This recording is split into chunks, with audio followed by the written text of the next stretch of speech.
What's up, Shay Baes? It's your girl Simply Shay here, back with another video. Today's word of the day is I'm still here. So without further ado, let's go. Simply Shay, Simply Shay.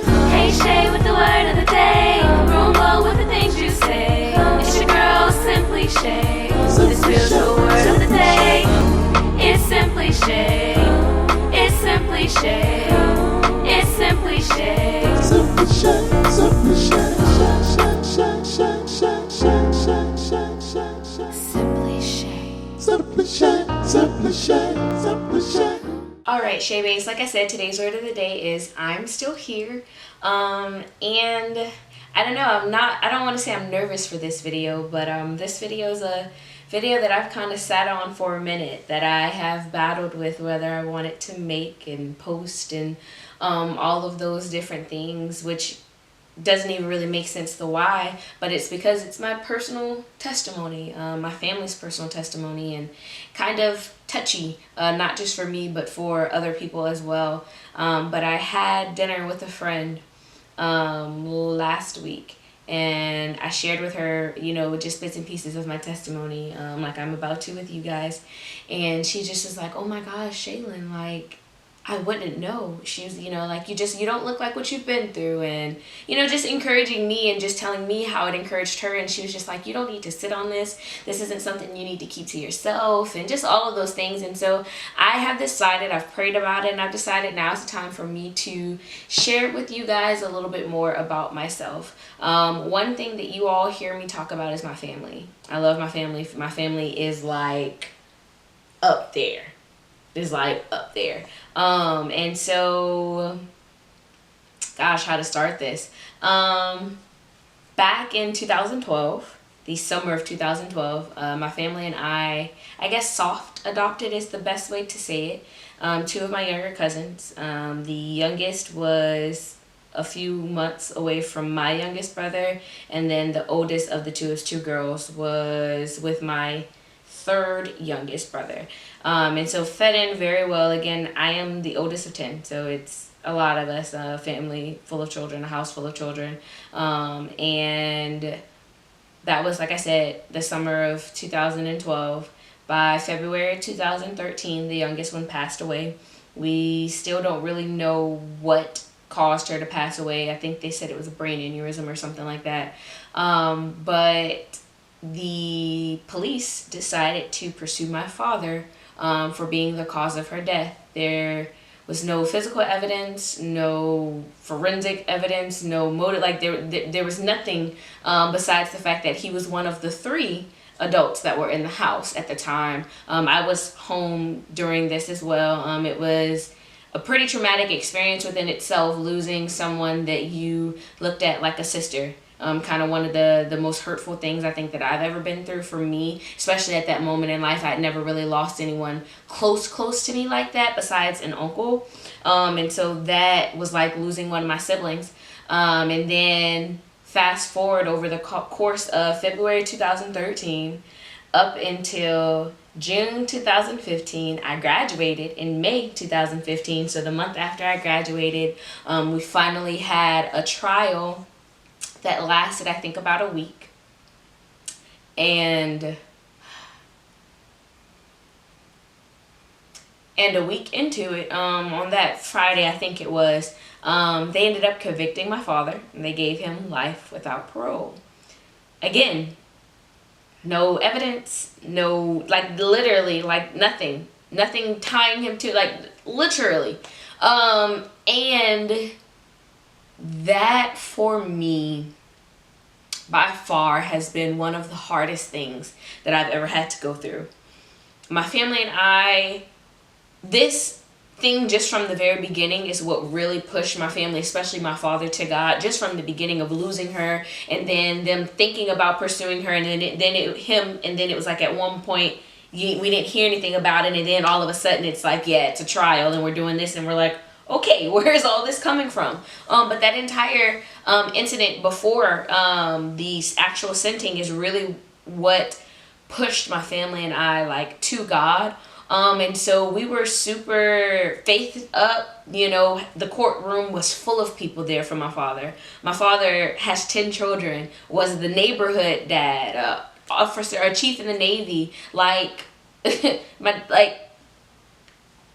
I'm gonna leave that where it is. So you can imagine being there, waiting for the jury to give their verdict, knowing, God, I just know that you did this. God, I just know, this is about to be our testimony, and, we're just going to be able to show just how great you are and how much you can turn around and make something out of nothing and clear an innocent man. And they came back with a guilty verdict. And my heart broke. I'm sorry, y'all. My heart broke. It was literally, I've never been so shaken, so hurt, so just, in my life. And I mean, my entire family was just hurting, Like, it was a shock, and you don't have an opportunity to say bye. It's just like quick things. And that was almost 6 years ago. It'll be 6 years ago this June. June the 25th, I think. June the 25th. It'll be 6 years since my father has been incarcerated for something that he did not do. And yet and still, I sit before you as the woman of God that I am, saying that I still believe that God can do it. We are still in processes of appealing. We have not lost our faith. If anything, it's even bigger. If anything, I sit before you believing that any day now, any second now, any hour now, my father will be here recording a video with me. That I'll have that privilege. I sit before you believing that any day now, right now while I'm recording this video, my mom can call and say, hey, the judge overturned the ruling. The Supreme Court overturned the ruling. I need you to go get your dad. That is how much faith I have in God. That is the amount of faith that I operate in on a daily basis. And it is not easy. Y'all, it's not easy. Y'all, it's not, I'm telling you, it's not easy. It's not easy, but it's God that has helped me through it. So that was 6 years ago. Over the course of the past 6 years, I've lost my father. I've been homeless. I've been jobless. I've been behind on bills. I've been heartbroken. I've attempted suicide. All of these things and more. Lost myself, found myself, lost myself again. And on April 12th, 2021, I stand before you, or sit before you, a 23-year-old African-American woman that is manager of a corporate business. Assistant manager, I'm sorry. Look, I spoke that into existence. Assistant manager of a corporate business. I have my own apartment. I have my own car. In my right mind. Giving God praise. Like, y'all, this ain't me. These videos, these things that I come before you guys and say and give you all, being simply Shay, is not an act. It's not something that I just tell you guys. My videos aren't just things that I just tell you guys just because they sound good. They come from personal experience. They come from knowing that if it had not been for God, if it had not been for the amount of grace and mercy that He has shown me and my family, I literally would not be here. I would not be here. And if I was, I'd be in a straitjacket somewhere. If I was, I'd be in somebody's institution. I'm supposed to be dead. I'm supposed to be a statistic. I'm supposed to be still living at home. No job. I'm supposed to not have a future. Technically, if we want to be real, I'm not supposed to be here. My mom tells me that all the time. Shaylin, you're not supposed to be here. There were people that didn't want me to have you because I was 17 when I got pregnant with you. But God. But God. So this is why I am so passionate in my videos. This is why I am so passionate about God.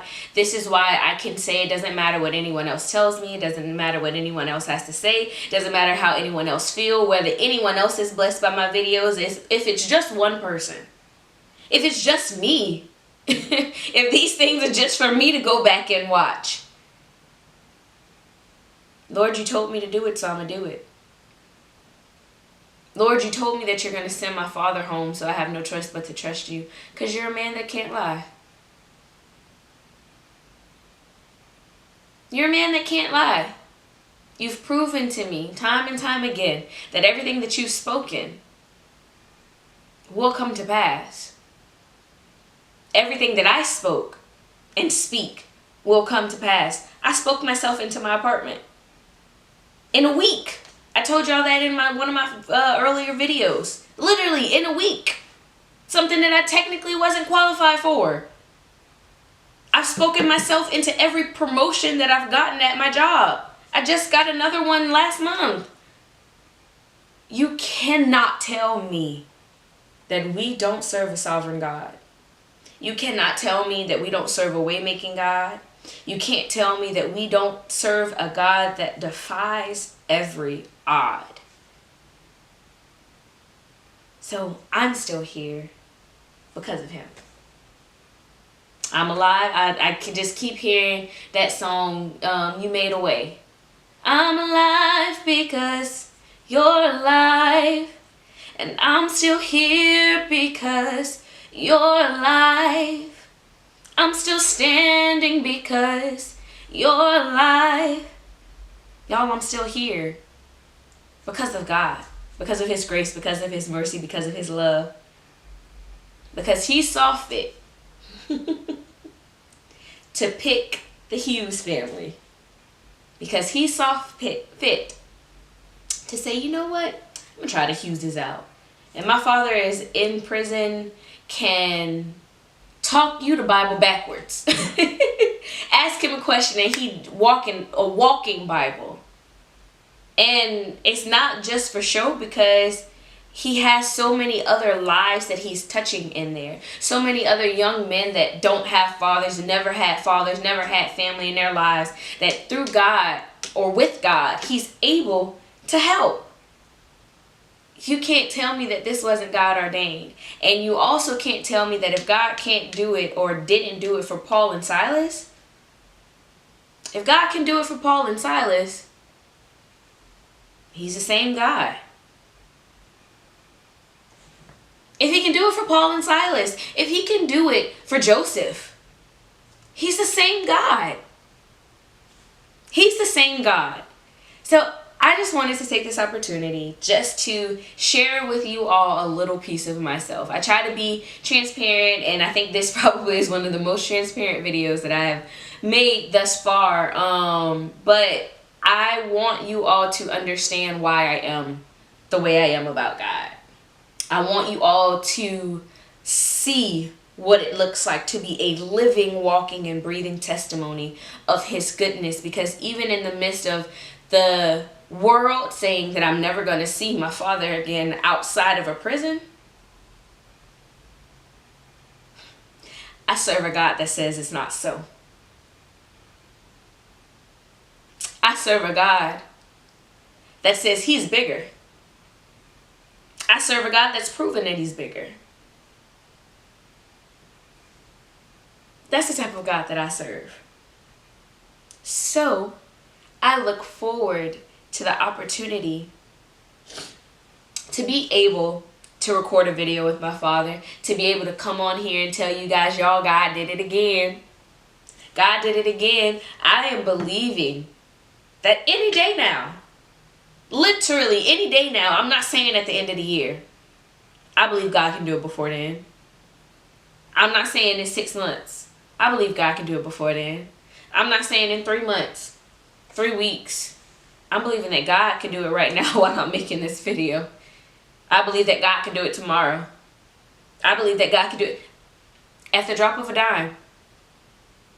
So I hope that this has encouraged you all. I hope that this gave you all something to just lift you up and let you know that it doesn't matter how big the test, because the bigger the test, the bigger the testimony. I'm believing that everything that me and my family has lost, if God could do it for Job, he could do it for us too.